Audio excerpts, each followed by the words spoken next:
السلام عليكم البنات، معكم نسمة.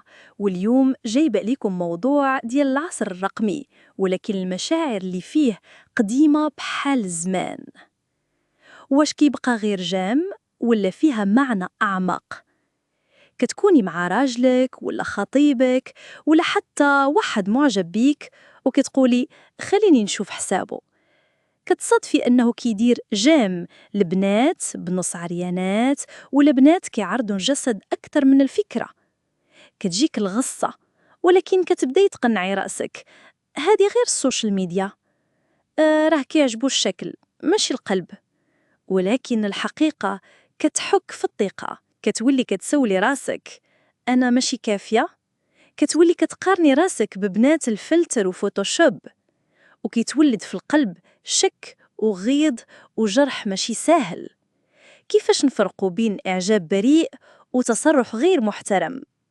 إعجاب عادي، متابعة شخص معروف، محتوى فني أو ثقافي، ما فيش نوايا خفية ولا تكرار ديال تفاعل مع نوع محدد من الصور. إعجاب مريب، تكرار الإعجاب نفس النوع ديال الصور المغرية، تعليقات فيها رموز غامضة أو إعجاب زائد، تفاعل يومي مع بنات ماشي في دائرة الأصدقاء. شنو نديرو في هاد الحالة؟ هضري معاه بدون صراخ، قوليلو كيفاش هالتصرف كيأثر فيك، ماشي نقولو غيورة ولكن مجروحة. سولي عانيتو، واش كيشوف الأمر عادي ولا كيعترف إنه غلط؟ حددي خطوطك الحمراء، انتي اللي تحددي واش ترتاحي ولا لا. ما تبرريش تصرف كيحطمك، ماشي كل حاجة حديثة معناها صحية. أنا ماشي ضد الإعجاب، ولكن ضد الإهمال، ضد أنك تكوني في حياتي ولكن عينك وقلبك عند الآخرات.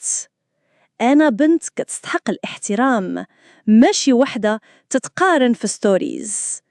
راه اللي كيدير لايك على وحدة كل نهار غدا يقدر يدير كومنت، وغدا